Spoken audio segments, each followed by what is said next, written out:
this year it looked like the Warriors' run was truly going to come to an end because they're looking for that third man in. Andrew Wiggins didn't appear to be it. Not this year. And they went ahead and decided at the trade deadline to go and bring in Jimmy Butler and hope that Buddy Hield would catch fire. And who would take the role of Klay Thompson? Who would take the role of the Splash Brother? Well, last night, Buddy Hield raised his hand and said, it'll be me. It shall be me. And Buddy tied an NBA Game 7 record with six first half, or set one, a Game 7 record with six first half threes. And wound up with 9 in the game, which tied Dante DiVincenzo. How about that for a name? Great name. For the Big Ragu. Big Ragu. For the most three-pointers ever drained in a Game 7 in NBA playoff history. And Buddy Hield now has that next to his name. And Curry getting blitzed on defense by the Houston Rockets. And I'll just say this about the Rockets real quick before I give the flowers to the Warriors. Also speaking as a Knicks fan, get yourself a Thompson if you can. Are they out of him? Oh, might be more. Because, you know, I know Jalen Green's got a big future and he's already hitting it, and same with Şengün. This kid, Amen Thompson, is a star in the making. My goodness gracious. They would just put him right at half court and lock down Steph Curry. And he couldn't get open. And he didn't make a three until the third quarter. And as a matter of fact, he and Jimmy Butler had 11 combined points in the first half. And the Warriors were getting blitzed. As soon as Steph was being picked up all 94 feet. At any rate, the Warriors got it done. And Curry was the one who helped with Buddy Hield go night-night on this team in the fourth quarter. And Jimmy Butler was making his shots. And they move on. This team that was dead in the water prior to the trade deadline, Mike Dunleavy Jr., the general manager, they took a quick shot at him as the Warriors took a 20-point lead late, blitzing the Rockets late. Man, he wasn't showing any emotion, but I assure you inside he's doing cartwheels because his maneuvers, his button pushing worked out, saved the season, and now here come the Warriors again doing their thing. And Draymond Green at the forefront of it. I mean, in the same way that some people like to put salt on their ice cream, you know? You know what I mean? Yeah. Sure. Some people like the sour with the sweet. I mean, Draymond is the a-hole to Steph Curry's flowers, and he's the good cop. And then there's a bad cop. And he did it again last night, picking up a technical when, his limbs frequently lose control. Or he loses control of his limbs all of a sudden, huh? Yeah, all of a sudden. Where contact is made and then there's a follow-through. Whether it's to somebody's nuts or last night it was to Van Vliet's face. You know? And funny how he's the only one that happens to. Well, I mean, there's other ones in this league, too, and the Rockets have one of their own in Dylan Brooks, too, pal.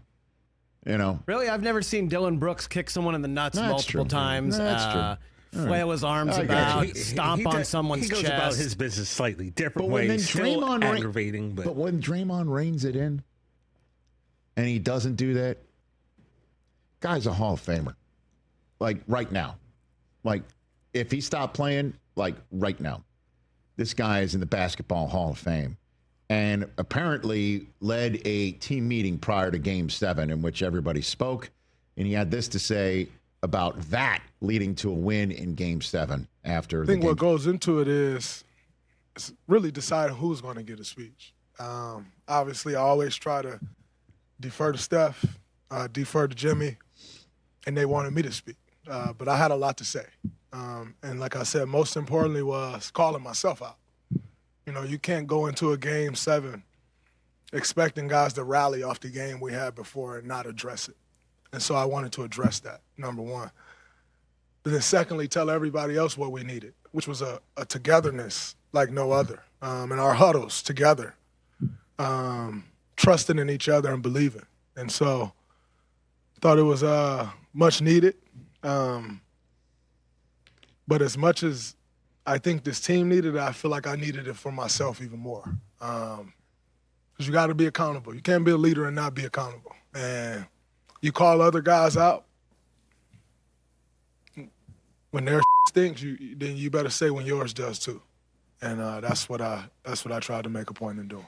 Yeah, and with the technical he picked up, he also scored the first 5 points and had 10 in the first half, which was one fewer than what Jimmy Butler and Steph had in the first half. And him and Buddy Hield kept the thing afloat in time for take a 12-point lead at halftime.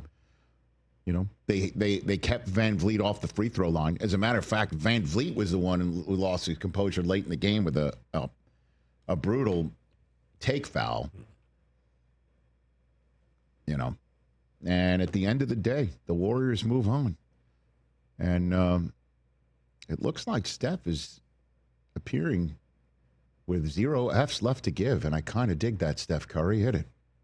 Secondarily, you've won 5 series now in Houston. What you think your reputation is in the city? I'm a winner.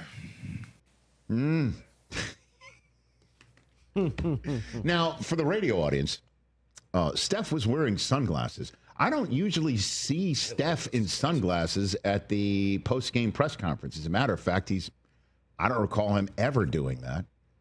In case you're wondering what might be up with that. Is this dark Steph? I don't know what's going on. But a radio station, 95.7 The Game, did a split screen with Steph last night and Şengün and Dylan Brooks after Game 5, the Rockets' victory of the first end of back-to-back victories to force a Game 7. They were wearing sunglasses. In case you're wondering if this was intentional or not, Draymond Green reposted it with some laughing emojis. And it looks like Steph is showing up with 0 Fs to give, and that's good. And it may be because he's at the back end. As he pointed out, they're running out of windows for their championship runs. Maybe that's what it is, because he's longer in the tooth, and he's just like most people as they get longer in the tooth without Fs to give. Mike, you're approaching work with that quite a bit these days, I see. Oh, stop. Okay. Whoa. Come on. You have to go there, Rich. No, I'm just saying. Listen, it's a good thing Steph is bringing that attitude to the second round, because he's taking on a young Turk who's already out of Fs to give, and he's basically giving it to people who dare speak to him during the games from the crowd. Let's just say here in Los Angeles, when he was ready to break out a measuring stick a few days ago. And that's Anthony Edwards. And I can't wait for the second round series. I'll tell you what, Chris, obviously between us, that starts tonight in Game 1, because these are our teams, and it's old school, like Knicks Celtics, okay, back in the day when it was on and cracking, and Larry Bird was doing the one cracking most of the skulls. Right? Last night, the Pacers drew first blood in Cleveland. They, by the way, won 4 out of 5 against the Cavs this year now, including the regular season. Or tonight, the Nuggets and the ultimate young Turks in the NBA in Oklahoma City, and their 64 wins, right? Like, these are all, or how many wins? The Cavs had 64 wins. The Thunder, with a remarkable number of wins for themselves this year. Yeah, they had 68. 68. I shorted them some. They almost had damn near 70. But I'll tell you what, man. Warriors versus Timberwolves, and Anthony Edwards, who has, in the past couple of years, sent Devin Booker and Kevin Durant home, sent the Denver Nuggets home, just sent Luka and LeBron home, is now big game hunting on Steph and Draymond and playoff Jimmy. And I don't know if everybody's already seen some of the videos on their phones of a previous instance between Draymond and Anthony Edwards chit-chatting, if you will, underneath the rim after Draymond hard fouled him. This thing is going to be on. Ooh. And I proffer to say the Minnesota Timberwolves did not think when they were the 6th seed going into the Downtown Hoops Dojo here in Los Angeles, California, just a couple weeks ago, think that they would be home court advantage 6 seeds in round 2. And they are. But they're against a Warriors team that just did what they just did to the Rockets and their young team. This is going to be a fun one, guys. I'm looking forward to this one. Yeah, these 4 series are going to be excellent. I'm looking forward. Yeah, very much so. Very much so. Because I think you could say, with all due respect to Detroit and Milwaukee, the top 4 teams in the East have advanced, right? Yeah. This regular season. Yeah, absolutely. And in the West, though, I mean, it was just a mosh pit of nastiness. And who knew who was going to come out of the first round, right? You had to assume it was going to be OKC, and then the rest was a toss-up, right? Wouldn't you say? Big time. No.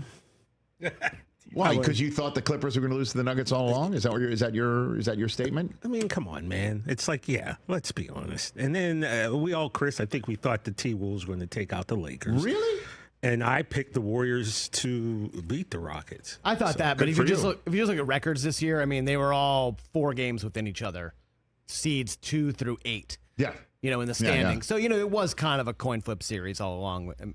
Even though I might have been hoping for the T-Wolves to knock off the Lakers. So there you have it. The Elite 8 of the NBA has been set. Yeah, it's going to be great. Catch the Rich Eisen Show live weekdays from 12 to 3 p.m. Eastern on Roku Sports Channel in the U.S.